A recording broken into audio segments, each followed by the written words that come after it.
हम लोग भूगोल में निर्माण उद्योग या इसी को हम विनिर्माण उद्योग या नॉर्मली आप इसको उद्योग कह सकते हैं, टॉपिक को पढ़ना प्रारंभ किए थे।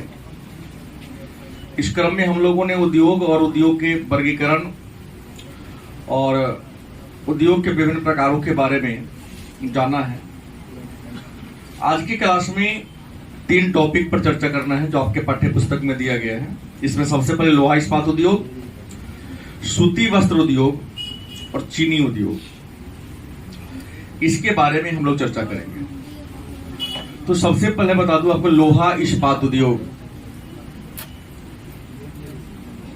आपको पहले भी बता चुका हूं कि लोहा इस्पात उद्योग को हम आधारभूत उद्योग या उद्योगों की जननी कहते हैं। हमने कहा लोहा इस्पात उद्योग को क्या कहते हैं? आधारभूत उद्योग। इसके अलावा इसे उद्योगों की जननी कहते हैं। भारत में लोहा इस्पात उद्योग का इतिहास ज्यादा प्राचीन नहीं है। औपनिवेशिक शासन काल में ही, अंग्रेजों के शासन काल में ही अपने भारत में लोहा इस्पात का कारखाना सबसे पहले पश्चिम बंगाल में लगा था। हालांकि पहली बार सफलता नहीं मिली, लेकिन बहुत ही जल्द औपनिवेशिक शासन काल में ही भारत के एक महान उद्योगपति जमशेदजी भाई टाटा ने 1907 में तत्कालिक बिहार के और वर्तमान झारखंड के साक्षी नामक स्थान पर एक लौह संयंत्र की स्थापना किया और आज वह नगर साक्षी नामक गांव टाटा नगर के नाम से फेमस हो गया है, क्योंकि जमशेदजी भाई टाटा ने 1907 में निजी क्षेत्र का सबसे पहला स्टील कंपनी को वहां पर क्या किया था? स्थापना किया था। भारत में ये जो लोहा इस्पात का उद्योग है, बड़े बड़े उद्योगों की संख्या 9 है और लगभग 200 से ज्यादा छोटे छोटे लोहा इस्पात के कारखाने हैं। लगभग 200, जहां ये जो कबाड़ इकट्ठा करके लोग ले जाता है, उस कबाड़ को गलाकर जो अन्य प्रकार के लोहा की सामग्री है निर्माण करता है। लेकिन अयस्क से लोहा बनाने वाली हम कंपनी की केवल यहां चर्चा करेंगे कि जो मिट्टी में लोहांश का मात्रा होता है, जिसका नाम है haematite, magnetite, limonite, siderite.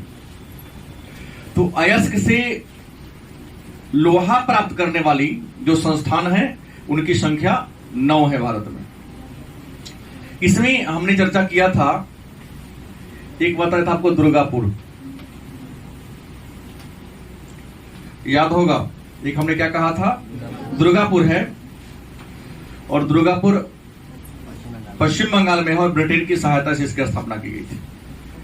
Durgapur कहां है? पश्चिम बंगाल में है। इसके अलावा पश्चिम बंगाल में और भी है। यहां पश्चिम बंगाल लिख दे क्या? ज्यादा अच्छा रहेगा। लोहा इस्पात की जो दूसरी कंपनी है उसका नाम है राउरकेला। क्या नाम है? राउरकेला। और राउरकेला जो कंपनी है यह ओडिशा में है। कहां है? और आपको बता दें, राउरकेला लोहा इस्पात कंपनी की जो स्थापना यह पश्चिमी जर्मनी की सहायता से की गई थी। किसकी सहायता से? पश्चिमी जर्मनी की सहायता से की गई थी। इसके बाद तीसरा नंबर जो स्थान आता है हुआ था भिलाई का।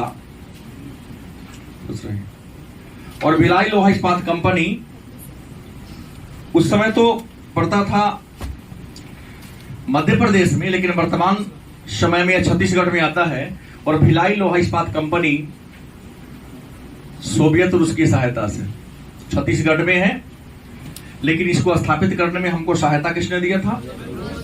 सोवियत रूस ने दिया था। इसके अलावा चौथा जो लोहा इस्पात कंपनी है, इसका नाम बोकारो में है। बोकारो कहां पड़ता है? झारखंड में पड़ता है। और लोहा इस्पात कंपनी जो बोकारो लोहा इस्पात कंपनी है,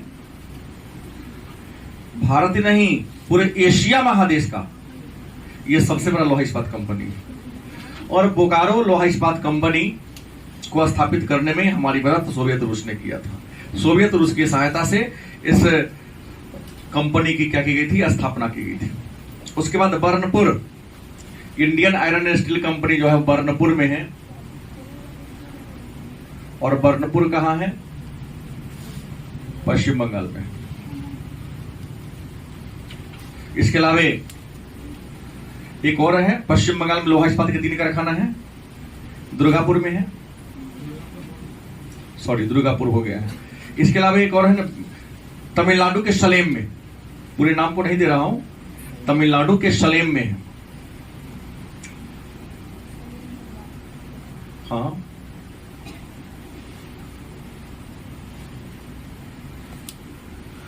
तमिलनाडु के सलेम में एक लोहा इस्पात कारखाना है और इसकी यह मिश्र कारखाना है। यहां लोहा के साथ साथ इस्पात का भी निर्माण किया जाता है। उसके बाद महाराष्ट्र के चंद्रपुर में है।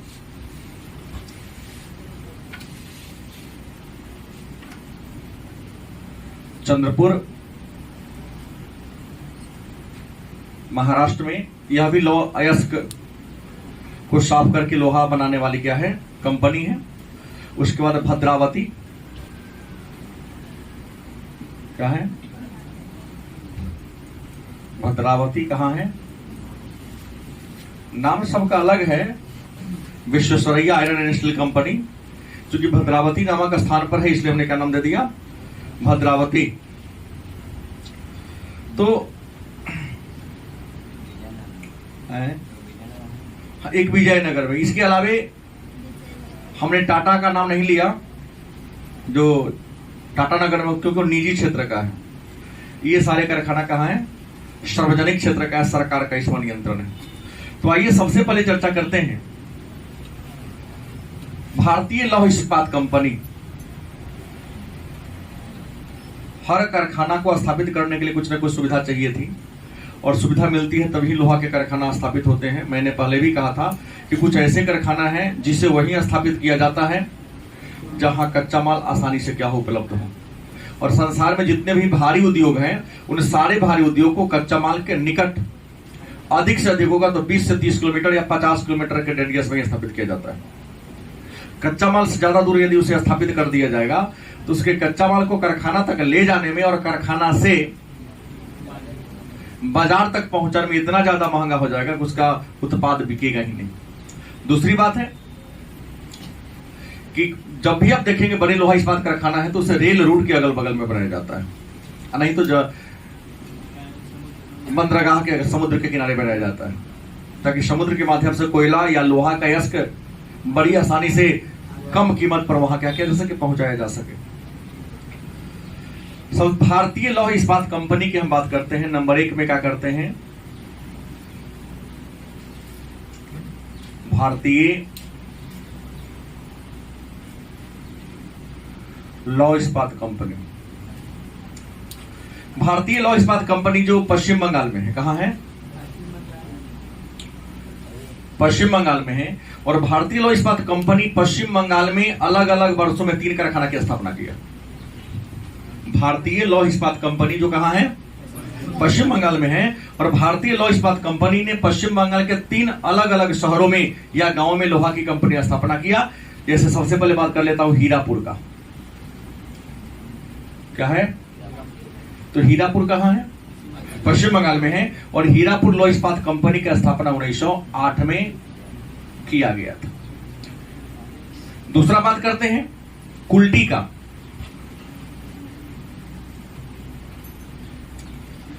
हीरापुर के बाद कहां हुआ, कुल्टी में। और कुल्टी में भी 1908 में ही सेम वर्ष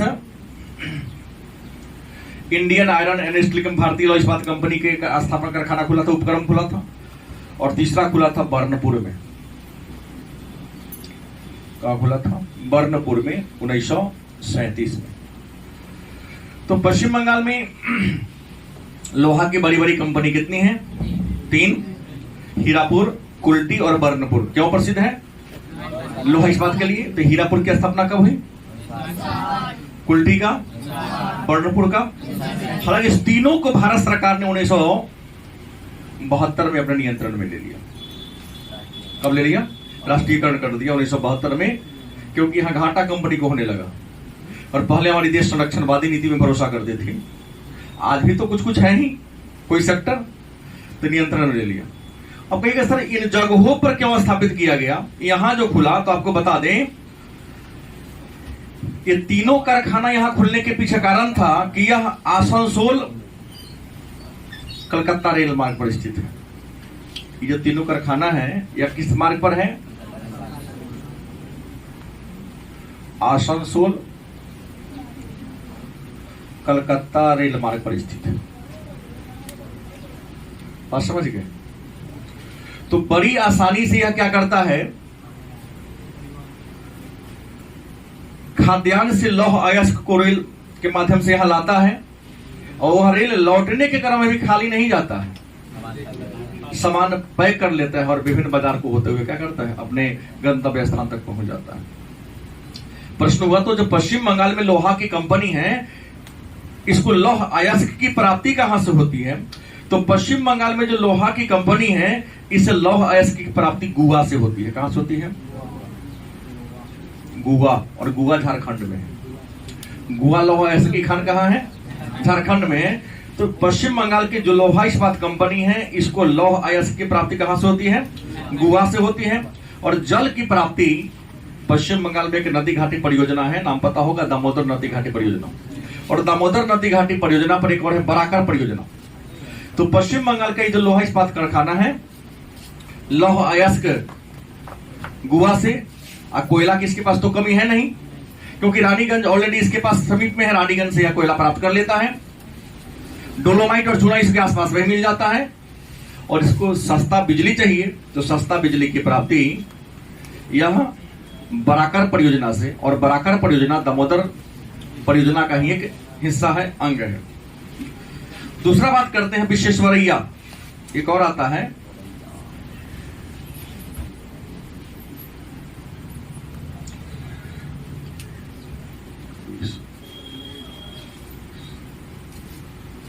Visvesvaraya iron and steel company की बात कर ले।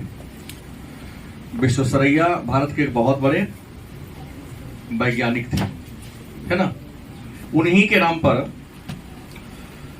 Visvesvaraya iron and steel company की स्थापना कर्नाटक में की गई थी। और हमने कहा Visvesvaraya iron and steel company कहां है? भद्रावती में है। कहां है? भद्रावती। और भद्रावती कहां है? कर्नाटक में। Visvesvaraya iron and steel company, महान वैज्ञानिक विश्वेश्वरैया के नाम पर इसकी स्थापना की गई थी। और सबसे बड़ी बात है कि Visvesvaraya iron and steel company को कोयला कहां से मिलता है, लोहा का अयस्क कहां से मिलता है? तो आपको बता दें, इसको लोहा के अयस्क तो बड़ी आसानी मिल जाएगा बाबा बुदन की पहाड़ी से।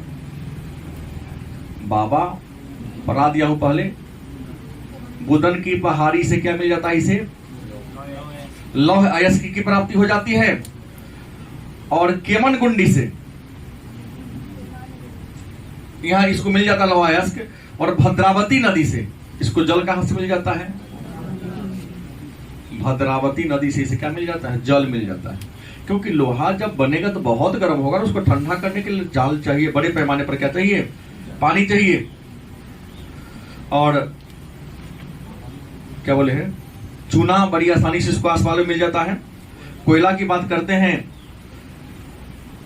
तो कर्नाटक में कोयला की कमी नहीं है, वहां बड़ी आसानी से कोकिंग कोल स्थानीय कर्नाटक में ही मिल जाता है।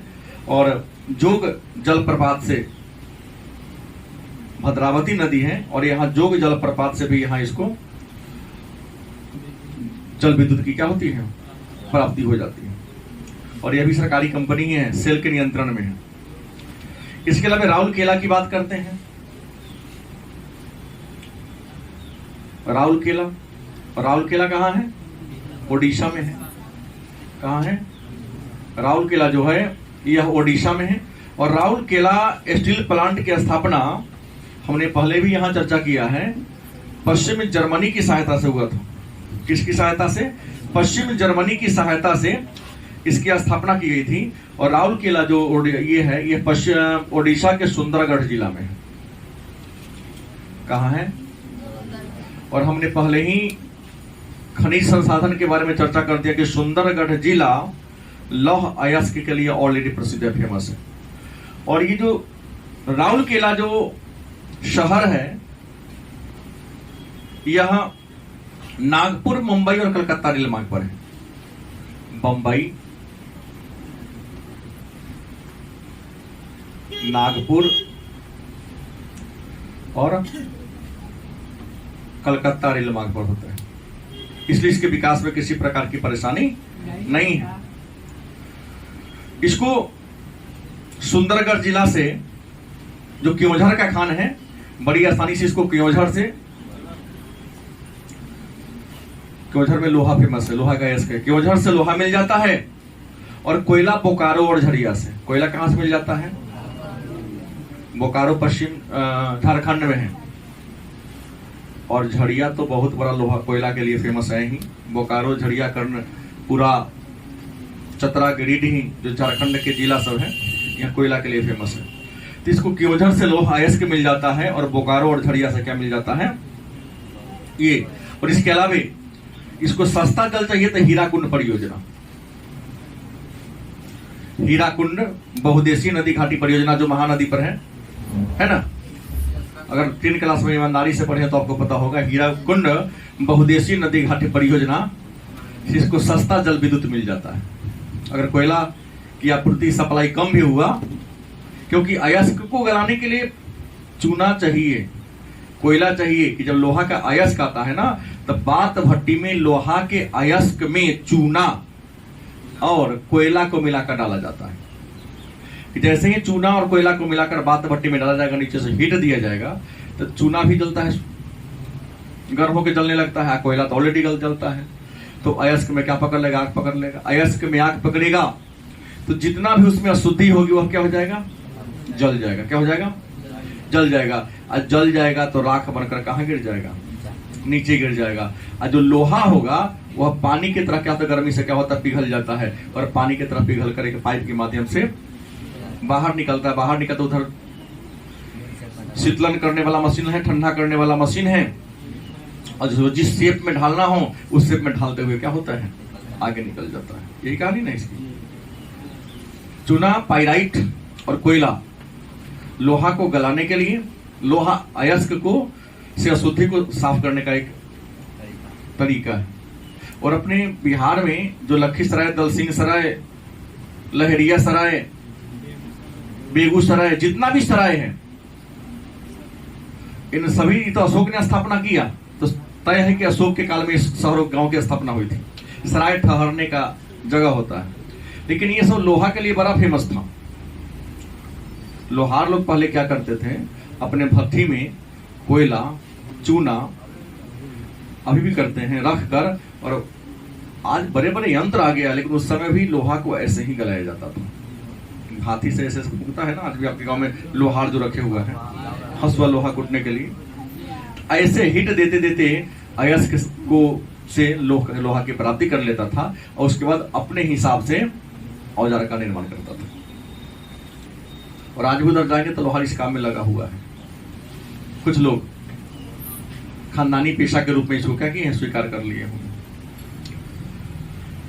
बोकारो की बात करते हैं, इसके बाद हम किसकी बात कर लें? बोकारो की बात कर लें। तो हमने कहा बोकारो कहाँ है? झारखंड में है। कहाँ है? बोकारो झारखंड में है। और झारखंड के किस जिला में है? तो झारखंड के धनबाद जिला में है। कौन जिला में है? धनबाद जिला में है। और आपको बताते कि सोवियत रूस की सहायता से 1964 में इसकी स्थापना हुई थी। चर्चा कल भी किया था मैंने। सोवियत रूस की सहायता से 1964 में इसकी स्थापना हुई थी। और यह भारत ही नहीं, एशिया महादेश का सबसे बड़ा लोहा इस्पात कारखाना है। इसको कोयला बोकारो से ही मिल जाता है, क्योंकि धनबाद के बगल में, धनबाद जिला में तो ऑलरेडी है, और धनबाद को कोयला नगरी ही कहा जाता है। धनबाद भी कोयला के लिए फेमस है, बोकारो भी कोयला के लिए फेमस है। तो इसको धनबाद से और बोकारो से बड़ी आसानी से कोयला मिल जाता है।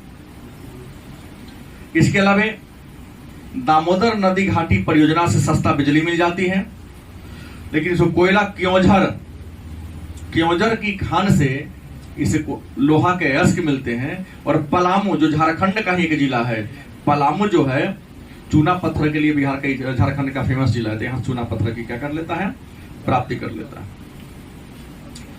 और भारत का एकमात्र कारखाना बोकारो है जो जिसकी उत्पाद न्यूनतम लागत पर काम करता है, क्योंकि जितना नजदीक में इसको सब चीज सुविधा मिल जाती है उतना नजदीक में अन्य किसी कारखाना को क्या होता है। तो न्यूनतम लागत के आधार पर काम करने वाला एकमात्र भारत का लोहा इस्पात कारखाना कौन है, बोकारो लोहा इस्पात कारखाना। इसके बाद विजयनगर है, एक हमने कहा था ना विजयनगर में है। विजयनगर कहाँ है, कर्नाटक में है। विजयनगर कहाँ है, कर्नाटक में है। और विजयनगर जो लोहा इस्पात कारखाना है, आपको बता दें कर्नाटक के बेल्लारी जिला में है। बेल्लारी हॉस्पेट से जिला में है यह। और बेल्लारी हॉस्पेट ऑलरेडी लोहा के अयस्क के लिए फेमस है। और आंध्र प्रदेश के सिंगरैली से इसको कोयला मिल जाता है। आंध्र प्रदेश के सिंगरैली से क्या मिल जाता है, मतलब हॉस्पेट से क्या मिल जाता है, लोहयस्क। और सिंगरैली से क्या मिल जाता है, और इसके आसपास में पाइराइट और चूना पत्थर का क्या है, भंडार है। और तुंगभद्रा नदी से इसको जल मिल जाता है। तुंगभद्रा नदी से सस्ता क्या मिल जाता है, जल मिल जाता है। और सस्ता जल मिल गया और बड़ी आसानी से बना लेता है अपना लोहा, और सस्ता में बेच भी लेता है। और एक बार विशाखापट्टनम की बात कर लेते हैं।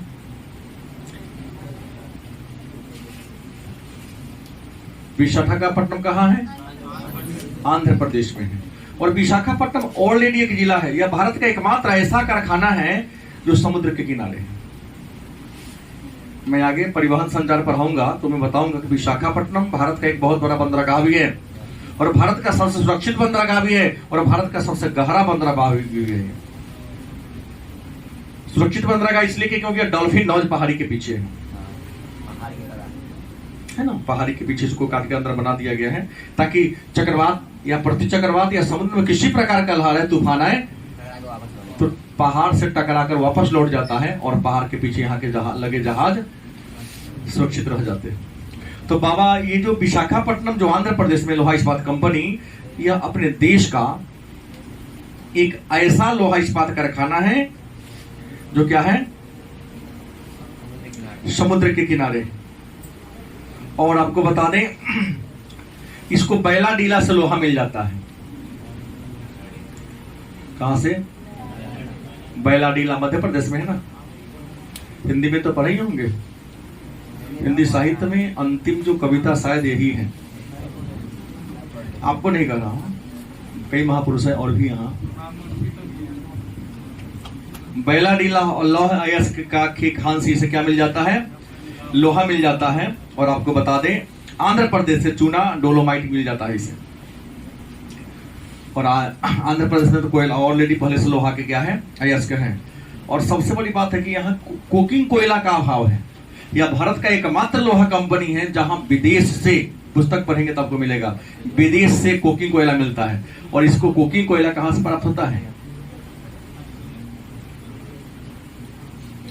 इसके अगल बगल में बहुत लोहा का खान है, तमिलनाडु में भी मिल रहा है। कोकिंग कोयला तमिलनाडु के में बड़े पैमाने पर मिलता है, लेकिन उसका यूज नहीं करता है। ऑस्ट्रेलिया से क्या कर लेता है, आयात कर लेता है, क्योंकि जिस किस्म का इसे कोकिंग कोयला चाहिए वह किस्म उसके पास क्या है, नहीं। और उसे सस्ता में ऑस्ट्रेलिया से इसको आयात खर्च लगता है, तो ऑस्ट्रेलिया से क्या कर लेता है, आयात कर लेता है। लोहा इस्पात के बाद यदि हम दूसरे नंबर की बात करें तो सूती वस्त्र उद्योग की बात करेंगे। किसकी बात करेंगे, सूती वस्त्र उद्योग की बात करेंगे। और आपको बता दें सूती वस्त्र उद्योग परंपरागत उद्योग है। सूती वस्त्र उद्योग कैसा उद्योग है, परंपरागत उद्योग है। और आपको पहले बता दें कि कृषि आधारित उद्योग है, गलत सही। और कृषि आधारित अगर सबसे बड़ा कोई कारखाना है तो सूती वस्त्र कारखाना ही है। दुनिया में सबसे ज्यादा रोजगार यही सही बात है। प्रत्यक्ष और अप्रत्यक्ष रूप से भारत में लगभग 50 लाख लोग, एक दो नहीं लगभग 50 लाख लोग सूती वस्त्र के कारोबारों में जुड़े। बड़े कारखाना में तो 12 लाख ऑलरेडी फिक्स है। नहीं, सूती वस्त्र नाम केवल वस्त्र नहीं, सूती वस्त्र में आता है। पूरे वस्त्र को ले लेंगे तो करोड़ों लोग लगा हुआ है। देश में जितना भी कल कारखाना में लोग काम करते हैं उसका 14% लोग लगभग सूती वस्त्र के कारखाना में लगा हुआ है।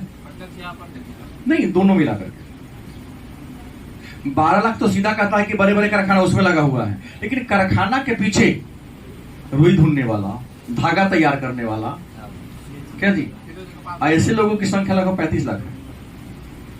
जो महिलाएं अपने घर में ही धागा तैयार करती है, कोई रुई को ओटती है, ताकि कंपनी को आसान हो गया ना कि ओटा हुआ रुई मिल गया, अब उसको धागा बनाना नहीं पड़ा, धागा घर से बना बनाया मिल गया। जैसे भारत में खादी ग्रामोद्योग है। खादी ग्रामोद्योग क्या करती है कि ग्रामीण क्षेत्र में जो इच्छुक महिलाओं को चरखा देती है और चरखा देकर उसे क्या करती है, धागा बनवाती है, और महिला धागा बना ली तो जाके उसके हाथ क्या कर देती है, बेच देती है, उस धागा से कपड़ा को तैयार कर लिया जाता है। तो परंपरागत उद्योग है, कृषि आधारित क्या है, उद्योग है। सूती वस्त्र उद्योग को औद्योगिकरण का इंजन कहा जाता है।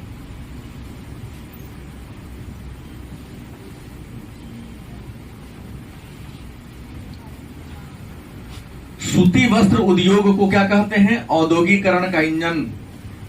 क्योंकि भारत ही नहीं, अगर विश्व की भी बात करें तो औद्योगिकरण की प्रक्रिया की शुरुआत सूती वस्त्र कारखाना से हुई थी। कुछ विद्वान इसे भारत का मातृ उद्योग कहते हैं। भारत का मातृ उद्योग कह देते हैं, क्योंकि सबसे पहले टेक्नोलॉजी का प्रयोग, सामान्यतः कारखाना भी खुला तो सूती वस्त्र का ही, क्योंकि इंसान को भोजन के बाद अगर जरूरत पड़ी तो वस्त्र की ही जरूरत पड़ी। रात नाश्ता तुम्हारे गांव में क्या, ऑर्केस्ट्रा, जागरण, सो कह रहा है तो अमित है, कहाँ है, हाँ ठीक है। इसे भारत का मातृ उद्योग कहा जाता है।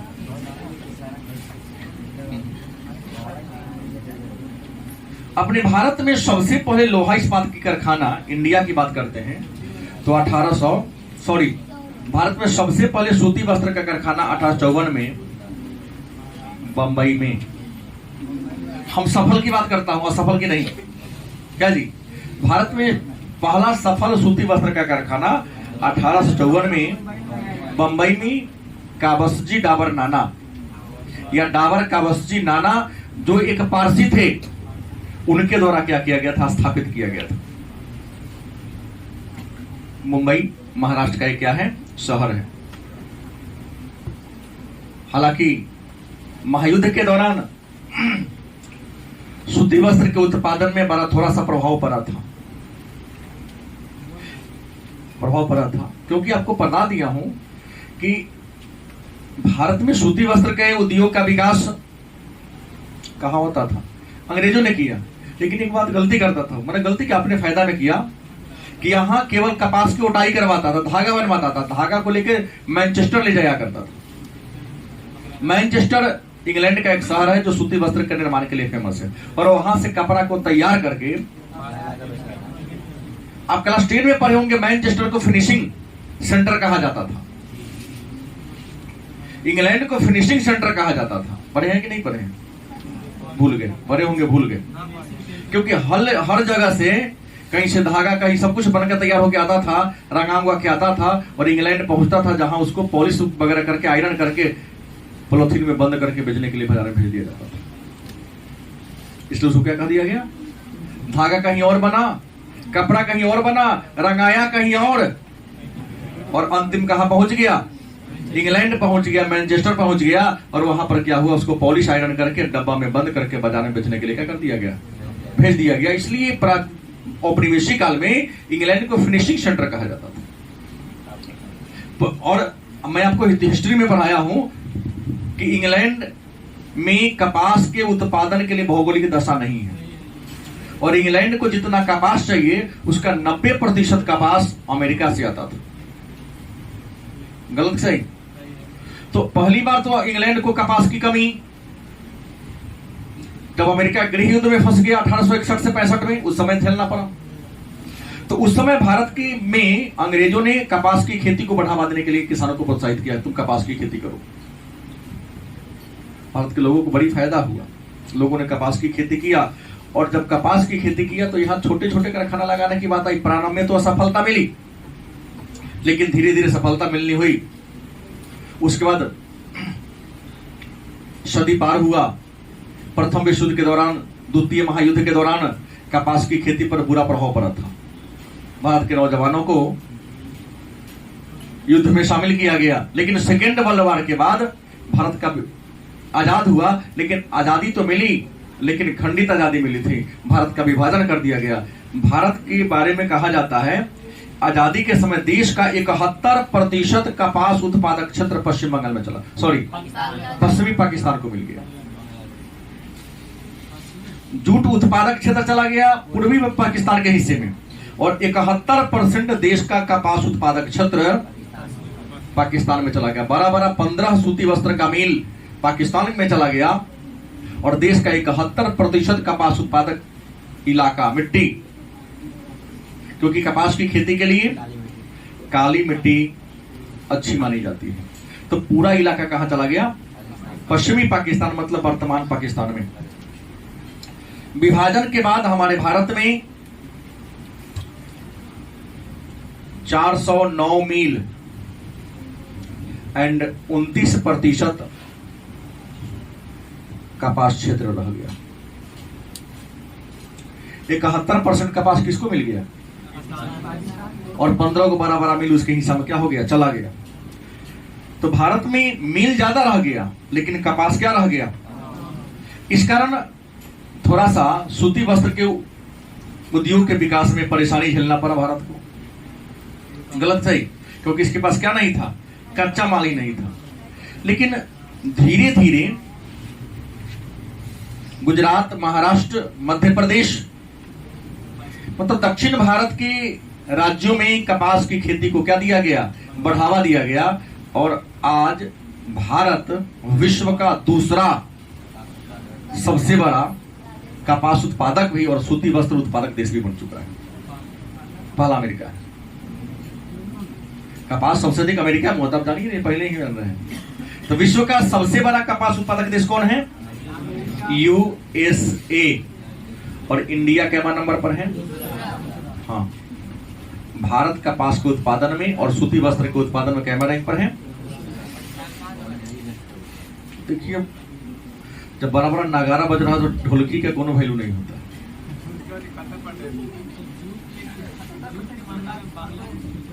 हाँ, उत्पादक क्षेत्र चला गया, लेकिन एरिया अपने पास बड़ा है।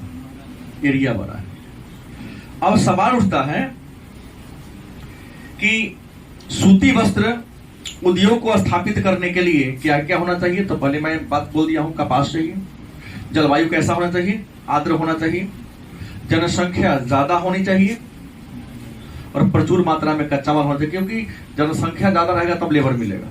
क्योंकि कपास से बिनौला चुनना पड़ता है। बिनौला माने उसका फल कहते हैं। बिनौला देखे हैं कभी? नहीं। तो आपकी कोचिंग के बाहर एक अकाउन का पेड़ है। अकाउन के पेड़ में एक फल होता है, उसी को बिनौला कहते हैं। उस फल को फाड़ेंगे तो उसमें से क्या निकलेगा? रुई। क्या निकलेगा? लंबा लंबा होता है, उसको बिनौला कहते हैं। सीमर के पेड़ में उसको क्या कहोगे आप? बिनौला कहोगे। उसको चीरोगे तो उसमें से क्या निकलेगा? रुई निकलेगा। रुई निकलेगा तो रुई में कुछ बीज भी होता है, बिया। तो क्या होता है कि मशीन तो तोड़ने के क्रम में कहीं को सीधा पीस देगा, और सीधा पीस देगा तो कपड़ा तो बनेगा, तो कहीं कहीं थोड़ा सा उल्टी निकलना हुआ लगेगा। फिनिशिंग करना है तो इंसान, मानव की सहायता से सारा बीज को निकाला जाता है। निकालने के बाद रुई को ओटा जाता है, मतलब धुना जाता है, और तब जाकर के कपड़ा मतलब क्या करते हैं, उसको मशीन की सहायता से और मुलायम किया जाता है, और मुलायम करने के बाद उसको धागा तैयार किया जाता है। तो सस्ता इसको क्या चाहिए? लेबर चाहिए। आपको बता दें, सूती वस्त्र उद्योग में प्रत्यक्ष रूप से 12 लाख व्यक्ति कार्यरत हैं। देश का 14% श्रमिक किसमें? सूती वस्त्र के कारखाना में है। लेकिन भारत में कुछ ऐसे कारखाना है जो बिजली से चलता है, और बिजली से चलने वाले सूती वस्त्र के कारखाना में 13 लाख लगा हुआ है। लेकिन अप्रत्यक्ष रूप से 57 लाख लोगों को सूती वस्त्र के मिल में रोजगार मिला हुआ है। हमने कहा ना, सबको जोड़ दो तो लगभग 1 करोड़ पहुंच जाएगा। 14 लाख, 13 लाख और 57 लाख जोड़ लो, लगभग 1 करोड़ के आसपास क्या होता है, पहुंच जाता है। लेकिन डायरेक्ट कम है और इनडायरेक्ट ज्यादा है। लेकिन सबके घर का पालन पोषण, सबको जीविका कौन दे रहा? सूती वस्त्र का कारखाना ही दे रहा है। अब प्रश्न है कि सूती वस्त्र उद्योग भारत के सभी राज्य में नहीं है। भारत में सबसे ज्यादा सूती वस्त्र का मिल गुजरात में है, सेकंड महाराष्ट्र में है, थर्ड तमिलनाडु में, उसके बाद उत्तर प्रदेश में है, फिर कुछ गोवा में है। भाई, भारत के सभी राज्यों में सूती वस्त्र का कारखाना समान रूप से क्यों नहीं है? मतलब एक प्रश्न ये कहना चाहता है कि सूती वस्त्र उद्योग के स्थानीयकरण के क्या कारण है, या केंद्रीयकरण के क्या कारण है? तो सूती वस्त्र उद्योग के केंद्रीयकरण के कारण सबसे पहला कच्चा माल, क्योंकि सूती वस्त्र के उत्पादन के लिए, बनाने के लिए कच्चा माल कपास चाहिए, और कपास की खेती के लिए काली मिट्टी चाहिए। और भारत में काली मिट्टी, जिसको रेगुर मिट्टी भी कहते हैं, गुजरात, महाराष्ट्र, क्या जी, गोवा, मध्य प्रदेश, इन राज्यों में ज्यादा है। उत्तर प्रदेश के कानपुर जिले में भी थोड़ा सा है। तो जहां इसको कच्चा माल मिलेगा वहीं स्थापित होगा। अगर दूर से कच्चा माल को मंगाया जाएगा तो परिवहन लागत क्या हो जाएगी?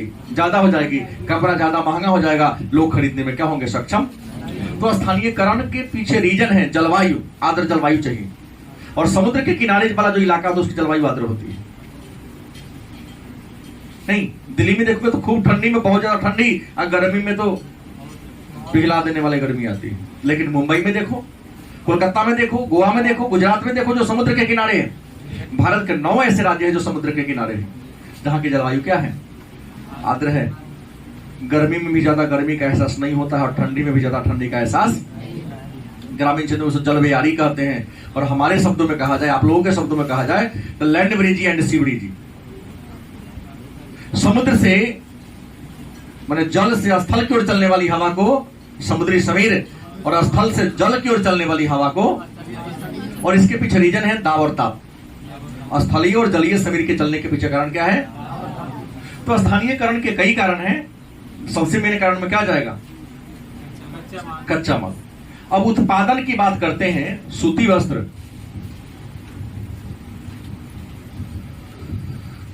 का वितरण की हम बात कर ले कि बंटवारा कैसे कहते हैं। सूती वस्त्र के बंटवारा की बात करें, सबसे नंबर आता है गुजरात का। किसका नाम आता है?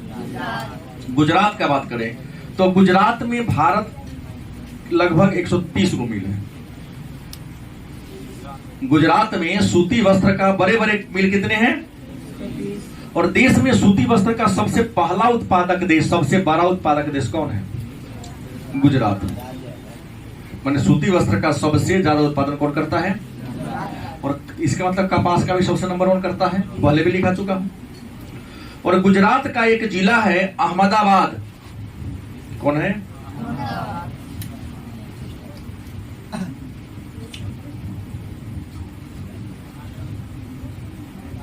अहमदाबाद में 67, 130 में से 67 को सूती वस्त्र का कारखाना कहाँ है? अहमदाबाद में। बस समझ गए। इसलिए अहमदाबाद को भारत का मैनचेस्टर कहते हैं। क्या कहते हैं? भारत का या पूर्व का बोस्टन। भारत का मैनचेस्टर या पूर्व का बोस्टन किसे कहते हैं? अहमदाबाद को कहते हैं। अब मन में एक प्रश्न होगा कि सर भारत का मैनचेस्टर अहमदाबाद को क्यों कहते हैं? तो अहमदाबाद तो इंग्लैंड का शहर है, सॉरी मैनचेस्टर तो इंग्लैंड का शहर है जो सूती कपड़ा के उत्पादन के लिए क्या है? प्रसिद्ध है। वैसे ही अहमदाबाद गुजरात का शहर है जो भारत में है, और यह भी सूती कपड़ा के उत्पादन के लिए भारत में सबसे ज्यादा फेमस है। किसी एक जिला की बात करें तो सबसे ज्यादा सूती कपड़ा अहमदाबाद में होता है। इसलिए भारत के इसको क्या कहते हैं? अहमदाबाद को पूर्व का बोस्टन भी कहते हैं। क्या कहते हैं? पूर्व का बोस्टन। अब कहोगे बोस्टन क्या है? तो बोस्टन इंग्लैंड, सॉरी अमेरिका का एक शहर है, एक बंदरगाह भी है जो सूती कपड़ा के उत्पादन के लिए प्रसिद्ध है। लेकिन जो बोस्टन बन रखा है वो इंडिया के किधर है? पश्चिम में है। कंफ्यूजन में है क्या? पश्चिम में है। और अमेरिका से पूर्व कौन है? भारत। तो बोस्टन पश्चिम में सूती वस्त्र के उत्पादन के लिए फेमस है, और अहमदाबाद है इंडिया में, लेकिन किधर है वह? बोस्टन से पूर्व है, इसलिए इसको हम पूर्व का बोस्टन या पूर्व का बोस्टन के नाम से जानते हैं। गुजरात के बाद अपने भारत में सूती वस्त्र का दूसरा सबसे बड़ा उत्पादक राज्य वो है महाराष्ट्र। कौन है? महाराष्ट्र की बात करते हैं। और महाराष्ट्र में सूती वस्त्र का लगभग 125 गो मिल है। कितना मिल है? महाराष्ट्र में सूती वस्त्र का 125 मिल है। इस 125 में से अकेला 63 गो मिल मुंबई में है। कहां है? मुंबई में है। इसलिए मुंबई को सूती वस्त्र की राजधानी कहते हैं। मुंबई को क्या कहते हैं?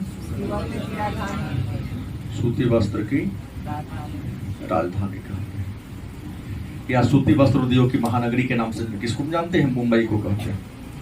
अब मुंबई में ज्यादा क्यों होता है तो पहले बता दिया हूं कि सूती वस्त्र के उत्पादन के लिए जैसी क्लाइमेट चाहिए, जैसी जलवायु चाहिए, जो माहौल चाहिए, यहां पर सारा माहौल क्या है? उपलब्ध है। महाराष्ट्र के बाद तीसरा नंबर में आ जाता है आपका पंजाब। सूती वस्त्र में पंजाब का भी स्थान है। गलत सही? पंजाब के बाद आता है 4 नंबर में आता है मध्य प्रदेश। क्या आता है? मध्य प्रदेश।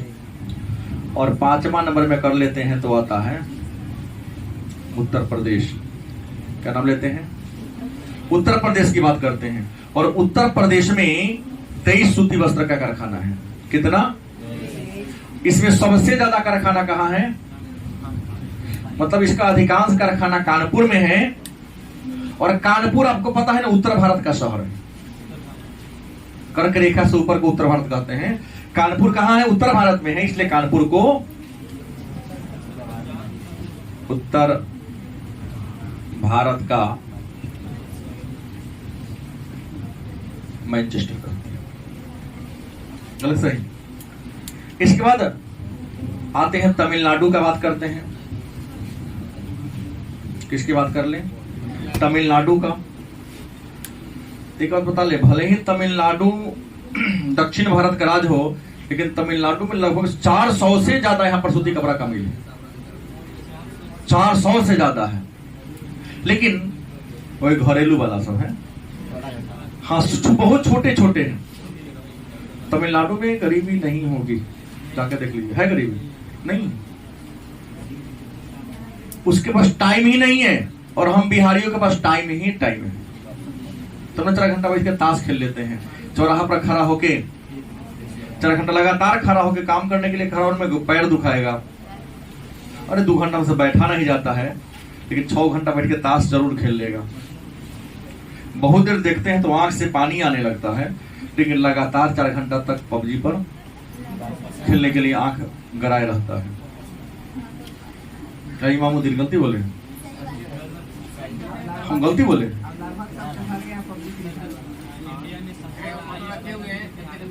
हैं?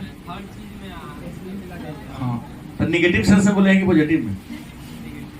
निगेटिव ठीक बोला है। निगेटिव में बोला है कि हर चीज में सबसे आगे बिहारी ने है।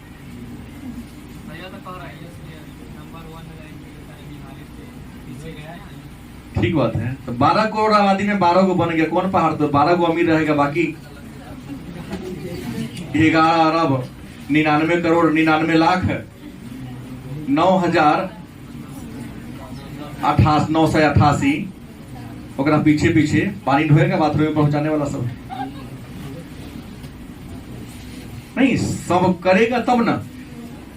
Top most IITian Indian Bihari है। टॉप UPSC बिहारी है। टॉप साइंटिस्ट में बिहारी का भी नाम आता है, लेकिन टॉप खिलाड़ी, टॉप उचक्का में बिहारी का नाम आता है, जान लीजिएगा। खिलाड़ी में सब चीज टॉप में है बिहारी, लेकिन सबसे ज्यादा टाइम पास करने वाला भी, समय का दुरुपयोग करने में नंबर 1 कौन है? बिहारी। कहता है कि हम गरीब हो। गरीब क्यों नहीं रहेगा? टाइम पास करते हो। पढ़ने के समय कितना बार सुना दिया कान में आवाज मोबाइल का नोटिफिकेशन का। तमिलनाडु की बात कर। तमिलनाडु में एक कोयम्बटूर शहर है।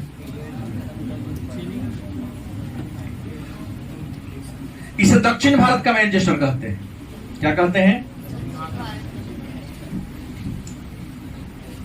दक्षिण भारत का मैनचेस्टर कहते हैं। सूती वस्त्र के बाद आते हैं चीनी वस्त्र, चीनी उद्योग। क्या जी? अगर हम चीनी उद्योग की बात करें तो अपने भारत में यह जानिए रहे ना, कृषि आधारित उद्योग है। भारत में कृषि आधारित अगर दूसरा सबसे बड़ा कोई उद्योग है तो कौन है? चीनी उद्योग है। और गन्ना से चीनी बनाने में, किससे? गन्ना से चीनी बनाने में भारत का विश्व में नंबर 1 स्थान, लेकिन सीधे चीनी कहेगा तो विश्व में दूसरा स्थान। चुकंदर से बनता है, आने वाले दिन तो मक्का से बनने जा रहा है। और चीनी उद्योग का कच्चा माल क्या है? गन्ना। और गन्ना भारतीय मूल का पौधा है और गन्ना के उत्पादन में इंडिया का नंबर 1 स्थान है, लेकिन चीनी में क्या नंबर स्थान है? चीनी में दूसरा स्थान। भारत में गन्ना की खेती सबसे ज्यादा उत्तर प्रदेश में होती है, लेकिन प्रति हेक्टेयर उत्पादन सबसे अधिक कहां होता है? महाराष्ट्र में होता है। नहीं, उत्पादन में ज्यादा वहां है। वहां के गन्ना में सुक्रोज से चीनी बनता है। गन्ना में क्या होता है? सुक्रोज। गन्ना में मूल रूप से क्या होता है? सुक्रोज होता है। और यही सुक्रोज से क्या बनता है? अपने यहां तो जब गन्ना चलता था तो एक दिन कटा गया, 10 दिन तक सेंटरे पर पड़ल। तो देखिए सही जी, जैसे गन्ना सूखता जाएगा उसमें सुक्रोज की मात्रा क्या होती जाएगी? कम होती जाएगी। सुक्रोज की मात्रा घटेगी, चीनी उससे क्या मिलेगा? कम मिलेगा। गलत कि सही? हमारे भारत में गन्ना का चीनी का सबसे बड़ा उत्पादक राज्य कौन है? महाराष्ट्र। और दूसरा कौन है? उत्तर प्रदेश। क्योंकि उत्तर प्रदेश अगर कोई महाराष्ट्र में अगर कोई गया है तो महाराष्ट्र का गन्ना और अपने यहाँ के बांस में कोई डिफरेंस नहीं मिलेगा। सही बोल रहा हूं? उस गन्ना को खाना है तो चीरना पड़ेगा 4 खंड में, 4 बार में। बांस को ऐसे चीरते हैं, नहीं तो मुंह में तो नहीं घुसेगा। अपने यहाँ एक बार में ऐसे ऐसे महापुरुष 2 गन्ना, 92 गन्ना का 21 में 92 में इतना मुलायम होता है कि हम लोग बचपन में बाजी लगाते थे कि कौन जितना लंबा तक पोर को चीर देगा। 4, 5, लेकिन 91 का महाराष्ट्र वाला गाना अगर एक पोर भी चिरा गया बढ़िया से, वो खा ही नहीं सकते। उसको सुक्रोज ज्यादा है। गलती सही? लाल लाल होगा। हाँ,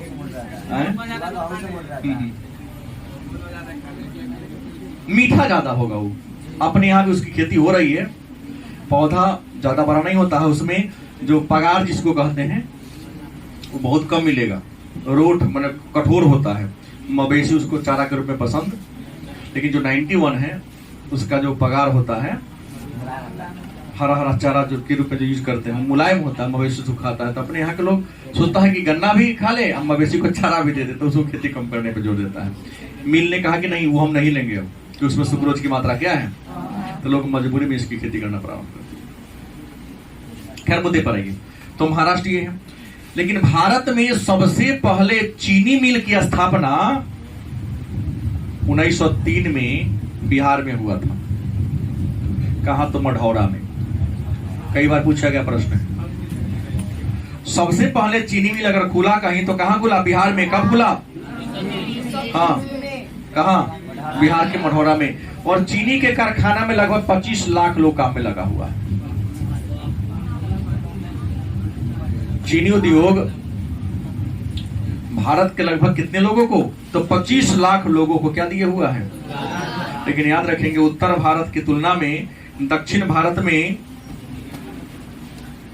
चीनी उद्योग का विकास ज्यादा हो रहा है, क्योंकि गन्ना के उत्पादन के लिए जितना अनुकूल जलवायु दशा या भौगोलिक दशा दक्षिण भारत में है, चाहे वो मिट्टी हो, वर्षा हो, उतना उत्तर भारत में। हाँ, गंगा घाटी कहते हैं तो गन्ना के उत्पादन के लिए क्या है? फेमस है। सारण जिला में है? हाँ, बिहार में अगर बात करें तो भारत का 2% चीनी या गन्ना का उत्पादन कौन करता है? बिहार करता है। और हाँ, बिहार में मात्र 2% है, यहाँ चंपारण, सारण, मुजफ्फरपुर, सीवान, दरभंगा, गया, आपके शिवहर, सीतामढ़ी का नाम के थ्रू नहीं है। ये गन्ना के उत्पादन के लिए फेमस है। हाँ, एक आता पेट्रो रसायन उद्योग।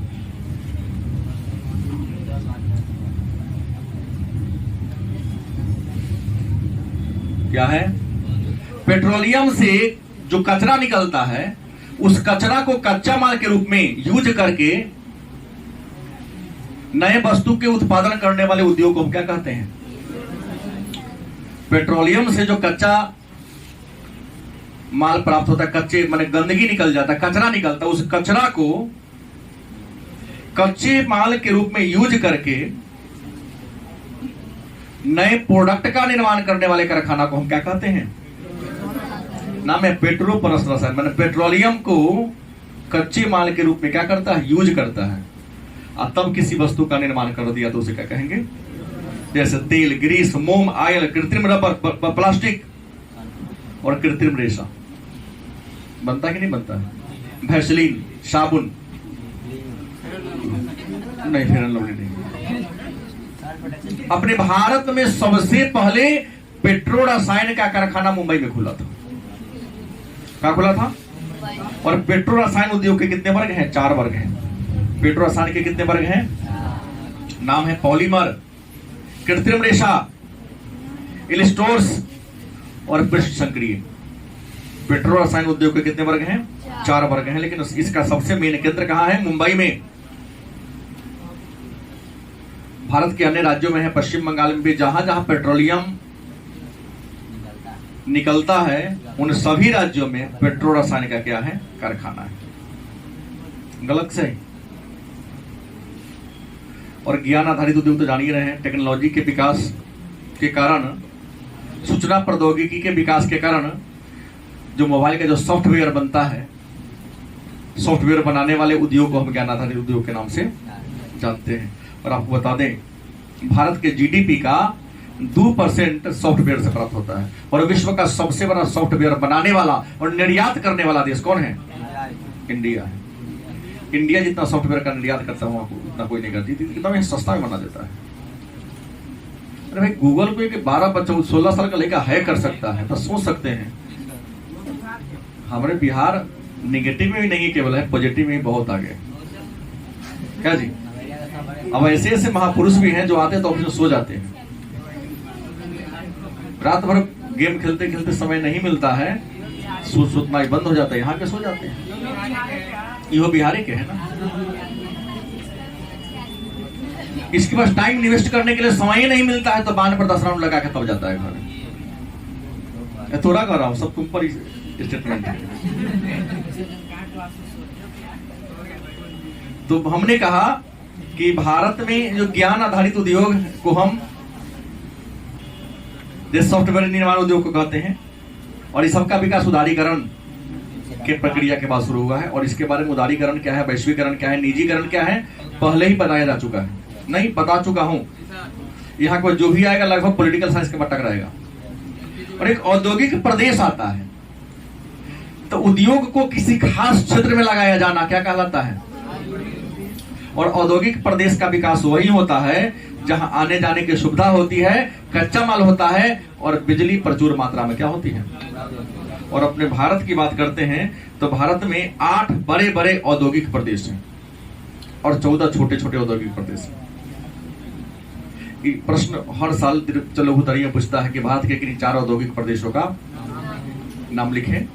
पुणे, मुंबई, और नाम शहर के नाम पर है, कोई बड़ा बात नहीं है। मानचित्र दिखा दिया जाएगा, उसको बड़ी बात तो नहीं है। मानचित्र बनाया हुआ रहता है नहीं, हम तो कई बार देखे बना हुआ था, उसमें लिख दिया 1 2 3 4, बताइए कहला फेमस है।